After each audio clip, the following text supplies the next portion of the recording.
성도님들 최근 미디어를 떠들썩하게 하는 그 뉴스가 있었죠. 지금도 진행 중이긴 한데 바로 2004년에 있었던 밀양 집단 성폭행 사건에 대한 이야기가 계속해서 지금 나오고 있습니다. 그 당시 여중생을 포함한 피해자 5명, 여성 피해자 5명을 남고생 44명, 44명이 무려 1년 동안이나 집단 성폭행을 지속적으로 해왔던 정말 사회적으로 커다란 이슈가 되었던 그런 사건이었습니다. 이 범죄에 가담한 44명의 남성 고등학생 중에 그 누구도 제대로 된 법의 심판을 받지 않았죠. 그래서 더 큰 사회적 이슈가 되었던 그런 사건이었습니다. 그런데 이제 20년이 지났는데 20년이 지난 이 사건이 왜 최근에 그렇게 이슈가 되었냐? 바로 그 나락보관소라고 하는 유튜버가 뭐 어떻게 했는지 모르겠지만 그 당시 가해자들의 소위 신상을 알게 돼가지고 신상 털기에 나섰기 때문인데요. 정말 커다란 중대 범죄를 저질렀는데도 불구하고 무죄 판결을 받은 것과 다름이 없는 이 가해자들. 그런데 그들은 지금은 평범한 직장인, 평범한 가장, 그냥 그렇게 살고 있는 그들을 보니까 이건 아니다. 이건 정의가 아니다.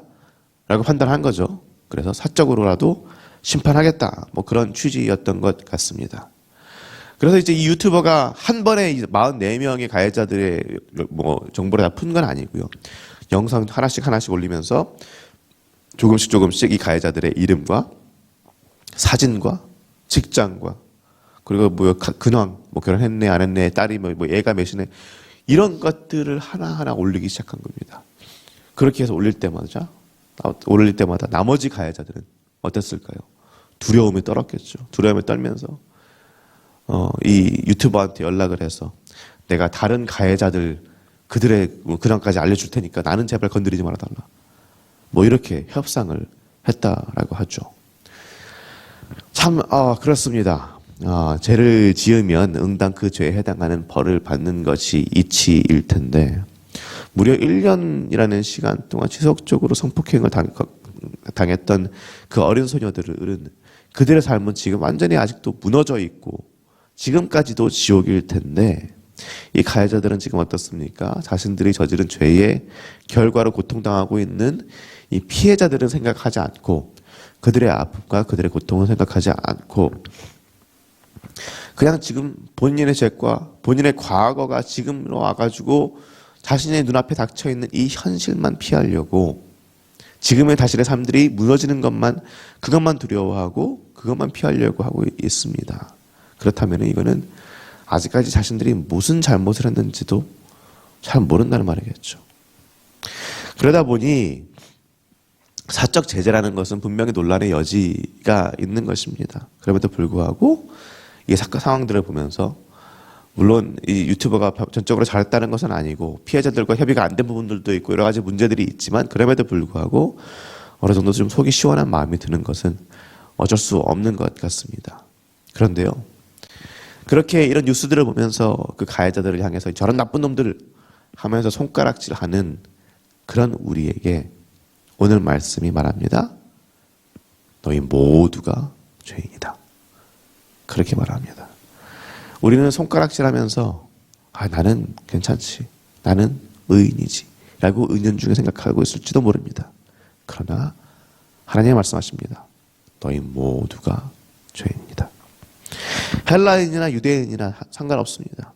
겉으로 아무리 거룩해 보이고 괜찮아 보이든지 아니면 악인으로 보이든지 상관없습니다. 다 죄인입니다.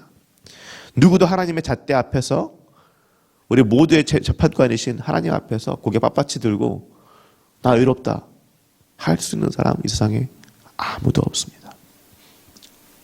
그런 우리에게 하나님 말씀하십니다. 내가 그런 너희를 사랑해서 내 아들을 보냈다. 그리고 그 아들이 십자가에서 죽으시고 부활하셨습니다. 그렇게 해서 우리의 죄를 도말하시고 우리가 의롭다 칭함을 받습니다. 우리 오늘 말씀 7절 8절 말씀 함께 읽어보겠습니다. 불법이 사함을 받고 죄가 가려짐을 받는 사람은 복이 있고 주께서 그 죄를 인정하지 아니하실 사람은 복이 있도다 함과 같으니라. 아멘. 불법이 사함을 받았습니다. 죄가 가려짐을 받았습니다. 뭔가 잘 해서가 아니고요. 열심히 해서가 아니고요. 그게 아니라 오직 무엇으로요? 믿음으로.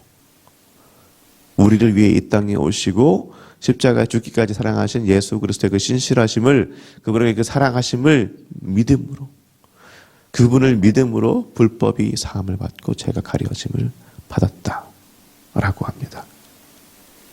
누가요? 우리가요. 내가요. 다른 사람들이 아니에요. 다른 사람들 손가락질 할 것이 아니라 내가 하나님 앞에서 그런 죄인인데도 불구하고 하나님께서 나의 죄를 가려주셨다 하는 말입니다. 이 말씀으로 인하여서 성도님들 삶의 희망과 소망과 힘을 얻길 바랍니다. 어떤 일이 있든지 간에, 어떤 상황이 있든지 간에 하나님 우리를 의롭다라고 하십니다. 물론 이 말씀이 우리에게 있어서 완전한 그냥 면죄부가 될 수는 없을 것입니다. 우리가, 하나님께서 우리를 사하셨다고 해서 우리가 다른 사람한테 막대해서 되는 것이 아니고, 다른 사람을 그냥 막대하는 그런 죄를 저질러도 되는 것이 아니고요. 우리가 다른 사람에게 정말로 이 밀양에 있는 이 성폭행범들처럼 그런 엄청난 죄는 저지르지 않았을지 모르지만 관계를 깨버릴 수 있는 여러 가지 잘못된 일들을 행했다면 그들을 그냥 모른 척할 것이 아니라 찾아가기도 하고 여러 가지 방법으로 그 상처들을 치유하는 일을, 우리가 사죄하는 일을 해야 될 것입니다.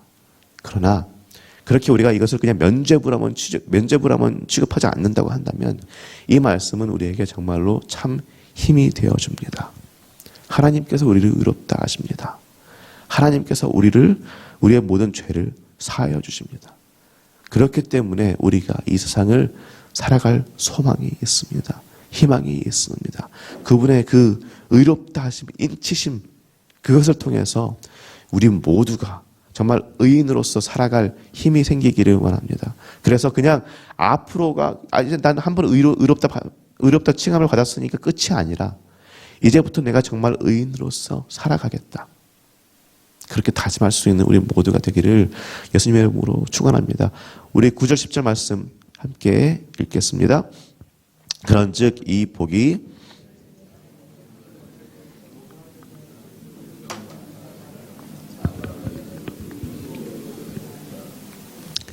그것이 어떻게 여겨졌느냐? 할례시냐 무할례시냐? 할례시가 아니라 무할례시니라. 아멘. 할례자도 무할례자도 상관없습니다. 유대인들에게 할례라는 것은 무엇입니까? 한마디로 하나님의 선택받은 민족 중에 들어오는 과정이었습니다. 할례를 받아야지 아브라함의 자손이라고 칭해졌습니다. 그 전에는 아무리 하나님을 잘 믿고 신실하고 상관없이 그 전에는 선택받은 민족이 아니었습니다. 그러니까 유대인들에게 선택의 순간은 어디입니까? 하나님께서 한 개인을 선택하시는 순간이 언제예요? 할례 받는 순간입니다. 할례를 받아야지 선택된 사람입니다. 그런데 오늘 말씀에서 사도 바울은 뭐라고 말씀합니까? 이 복, 불법의 사함을 받는 복, 의롭다 칭함을 받는 복, 구원의 복이 언제 임한다고요? 무할례시래. 무할례시. 할례를 받지 않았던 그런 시기에도. 그러니까 어떤 굉장한 행위가들이 필요한 것이 아니고요. 어떤 무슨 행사가 필요한 것이 아닙니다. 그냥 예수 그리스도를 믿을 때, 그냥 그분을 믿을 때, 그냥 그분을 믿기만 하면은, 그러면은 할례니 무할례니 이렇게 했니 저렇게 했니, 새벽 기도로 나왔니 안 나왔니, 금요 기도로 나오니 안 나오니, 주일 예배를 얼마나 잘 참석하니, 그런 거 상관없이 예수 그리스도를 믿는다면, 그렇다면 이 죄 사함의 이 복이 우리 모두에게 임한다라는 말입니다. 그러니 사랑하는 성도님들, 내가 의인이라고 젠체할 것 없습니다. 내가 저들보다 낫다고 나를 높일 것도 없습니다. 하나님 보시기에 우리는 다 똑같은 죄인입니다.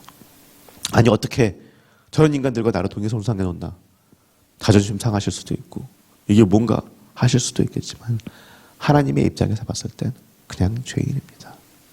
그러니 남을 손가락질하고 남을 욕할 그 시간에 나의 죄를 바라보고 나의 잘못된 것들을 바라보고 하나님께서 나를 의롭다 하셨음에도 불구하고 아직까지 죄를 짓고 있는 나의 모습에 통탄하면서 하나님 감사합니다. 이럼에도 불구하고 나를 사랑하셨고 이럼에도 불구하고 나를 의롭다 하시니 감사합니다 하면서 감사하면서 계속해서 조금씩 성령 하나님의 도우심을 구하며 의로워지시는, 의롭기 위해 피 흘리기까지 죄와 싸우시는 우리 성도님들 한 분 한 분 되시기를 예수님의 이름으로 축원합니다. 그리고 동시에 그리스도를 믿는 것 자체로 우리가 의롭게 된다는 그 믿음을 가지시고 그 믿음을 가지고 정죄하는 그 손길들, 손가락질들 물리치시고, 물론 내가 잘못한 것들에 대한 그런 보상과 그런 해답들은 있어야 되겠지만 남의 손가락질하는 그 손가락질에 굴복하지 마시고 하나님의 얼굴 바라보며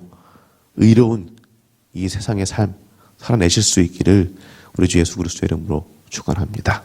이제 말씀을 생각하며 기도하도록 하겠습니다.